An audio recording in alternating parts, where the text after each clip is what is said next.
I don't give a fuck about you just sitting here and watching this video. I give a fuck about you actually putting this shit into action.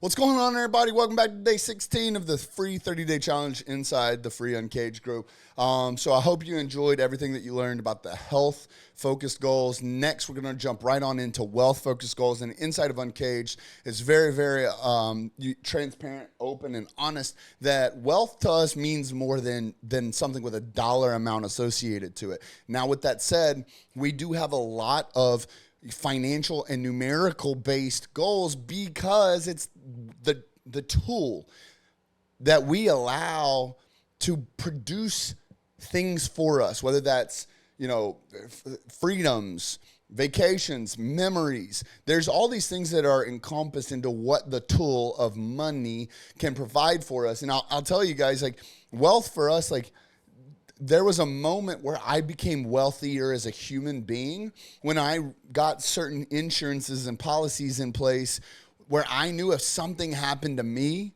that my girls were taken care of. Heather and Lottie were going to be good.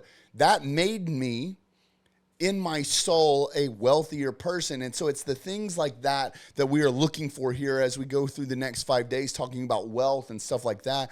And not only that, I want to be the first to let you know that, like, you're not alone. I can't tell you the percentage of guys inside of Uncaged that they come into, and they have these same types of issues, which is why we hit on it so hard. Like, a lot of people ask, like, why do you have a wealth-based pillar as well as making money and saving money? Like, why would you have all three? Isn't making money and saving money a part of wealth? Yes, but it also comes to what making money and saving money gives you what it unlocks, the capabilities for you to be able to do, which is to become wealthier by setting up certain things in place to make sure that you're taken care of. Now, one of the reasons I wanted to kind of bring that up in the beginning is when it comes to goal setting inside of Uncaged, we are very, very adamant about giving you what you need to hold you accountable so that you become more successful at hitting your goals. Goals are fucking pointless if you never actually hit them, right? Like, now, obviously, shoot for the stars, land on the moon, however the fucking saying goes. We're okay if you set audacious goals, and that's like in a dream life, that's what you want to hit, and you're okay landing here because now you have a new foundation to set even higher goals and keep achieving that, right? It's that forward progression, that one foot in front of the other, that 1% better daily that we're looking for. But I wanted to, like, really drive in the importance because it wasn't until one of my friends growing up works with Jocko Willink and Leif Babin. He was the other sniper next to Chris Kyle. He was directly under Jocko's command, and I've been able to have some really authentic conversations with him. And I was like, man, like, in the military, as a civilian, you watch these videos and these movies, and you hear these stories, and people assume that, like, someone tells you what to do and you're just like, sir, yes, sir. And, like, you go do it with no actual understanding of, like, what you're doing. And he was like, dude, it's the complete opposite. And he, these stories kept bringing up the fact that, like, when you get someone to truly understand what the mission is, the succession rate is so much higher because they're bought in. They understand to their core now why they are doing what they're doing. And so I wanted to bring a couple of numbers to awareness for you because, again, like, if you're sitting here taking this 30-day challenge because you want to fucking get better, and it's okay that you're motivated and you're inspired to do it, but, like, if you still don't, like, become successful at accomplishing that goal, whatever that is for whatever segment we're in, it's all for literally fucking nothing. I'm wasting my time here. You're wasting your time going through this. So now what do we need to do? What do we need to talk about to ensure that you are bought into the mission? So let's talk about in wealth. We're going to be talking specifically today about the importance of budgets, and we're going to go over quite a few different things. I'm not a financial advisor. We have tons of financial advisors in the group. Shout out Harrigan. Shout out David. Shout out to, we have a lot of badass motherfuckers when it comes to the way money moves. If you haven't had a conversation with Byron, he's literally the smartest fucking man I've ever met in my entire life when it comes to anything with a dollar amount. This dude's genius. He's literally, I don't know if I can say this on recording, but The IRS knows who he is, in a very, very good way of him being able to control how money is exchanged and used. And with that said, let's talk about succession rate when it comes to utilizing a budget. So if you have a savings goal, there's two huge numbers here to think about. The first number we will be talking about is the succession rate if you do have a budget. The second number that we talk about is the succession rate if you do not, right? So when you set yourself a goal, and mind you, I want to talk about money goals in the importance in the relationship. How many marriages fail because of money problems? How many men are miserable because they are too scared to admit and talk about what kind of financial position that they are in? They're trying to hide it away from their wife, and so it's causing them to act desperate or whatever the case is and act out of character, and it becomes an issue. I don't want to see that for you. Okay, so savings goals. These need to be conversations that you're having very wholeheartedly and very transparently with your wife, because again, I don't give a fuck about you just sitting here and watching this video. I give a fuck about you actually putting this shit into action. So the importance of having a budget. Why would you have a fucking budget? Because if you have a budget, when it comes to your savings goals, you have a 93% success rate at hitting your savings goals when you are actively utilizing a budget. Whereas if you don't, and you're just shooting from the fucking hip, you got a 50% success rate. Why would you not take the 43% upside and fucking just filling something out on a piece of paper, on a fucking Word document, on an iPad, on your cell phone, whatever the case is? Why would you not go through that process to get a 43% fucking higher succession rate? Why?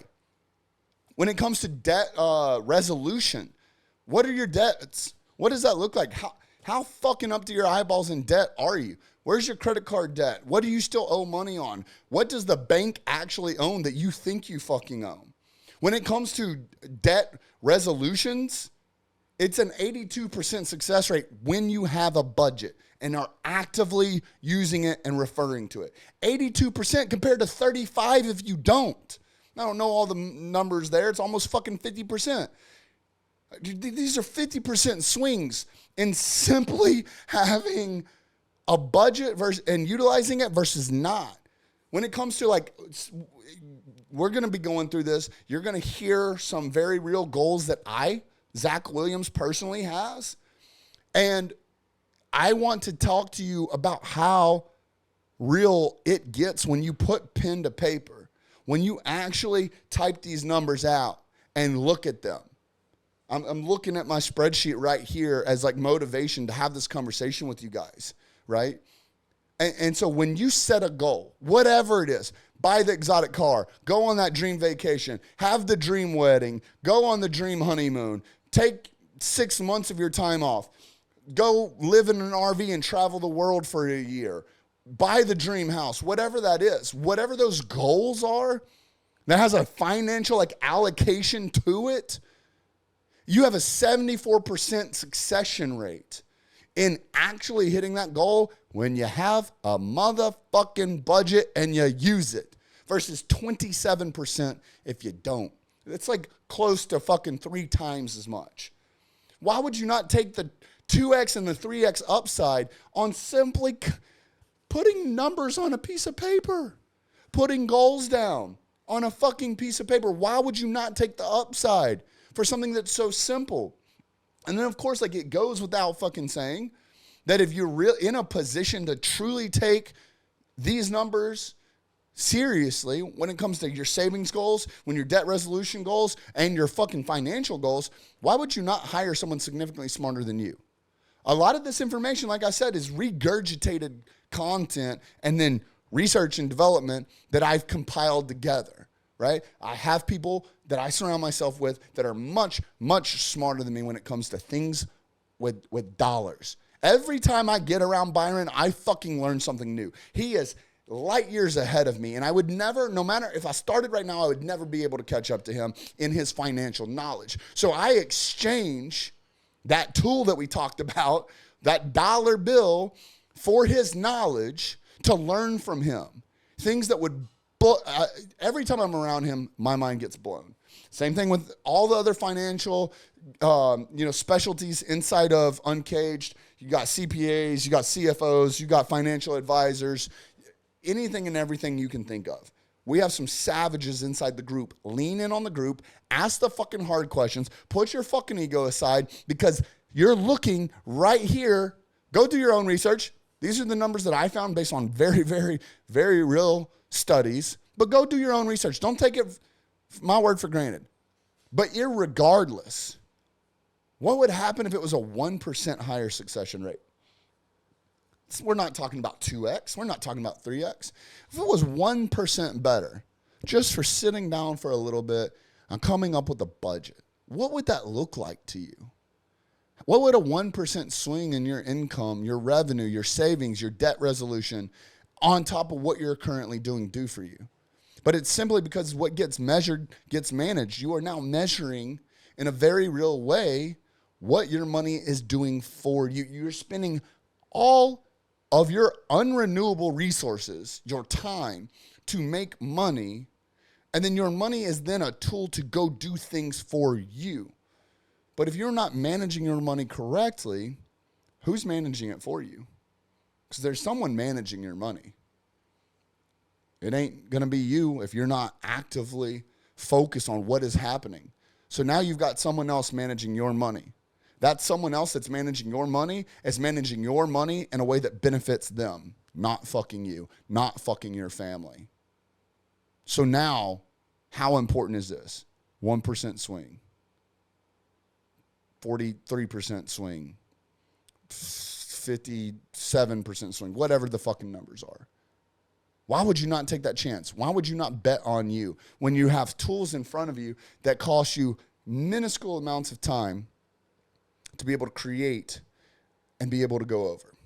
So now what I want to do is I want to go ahead and bring up a couple of, graphics on the screen. One is going to be the homework, which is actually going through, your monthly budget. And the other one's just going to be an example budget design. Again, I'm not a financial advisor. There's going to be some financial advisors that hop into this thread and are going to be able to give you some real responses to some of your questions and some of the brainstorming, and we can actively see what's going on here. But do your own research, hire your own financial advisor, get on the internet and do some research on best practices. But I want to first things first is I want you to go through and start writing out your own monthly budget. Now, very, very generic budget design here. There's tons of templates online. Some of the financial advisors have free resources that they can provide you. But the first things first is what's your budget goal, right? What kind of income is coming in? What are some fixed expenses that are happening? And then some other expenses that, on average that you're seeing in your day-to-day, week-over-week, month-over-month life. What are your bills looking like, right? Now you get the chance to kind of recap what's going on. What are you earning? What are you spending? Where's your debt at? How much have you saved? And again, when it comes to saving, there's going to be some real strategies that you'll learn from some of these financial advisors on the best practices on paying your savings first or paying yourself first. There's a lot of different, 80-20-20-10 or 80-20-10 or whatever the case the rules are. I'm not a financial advisor. It is up to you now. You've got the nuggets. Go do your own research.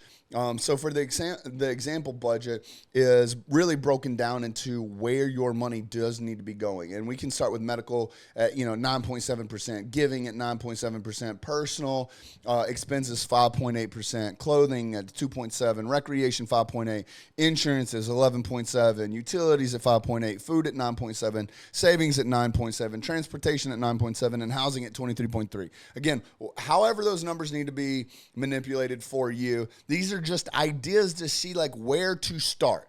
You have a foundation here. It is now your fucking responsibility, now that you know the statistics and how detrimental that this is for you and your life and your family, to go do your own research.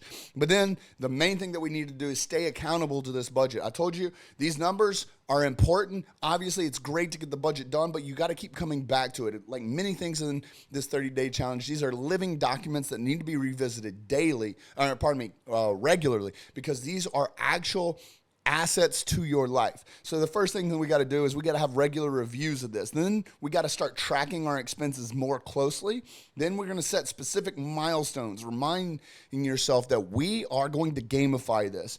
Then you automate your savings, and then you get yourself an accountability partner. I'm sure that there's plenty of guys inside of Uncaged that would be willing to partner up and hold each other accountable to getting this budget done, which is what you need to be doing for your homework, to submit it into this homework thread. But then also you can have a one-on-one touch point to make sure that y'all are doing what y'all need to do to stay on track. You're having regular reviews of this, and I can't tell you again, gamify this.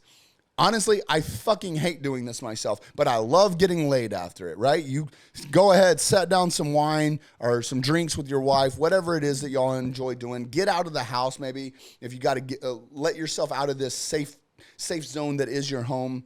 Move yourself into an equal and a neutral place.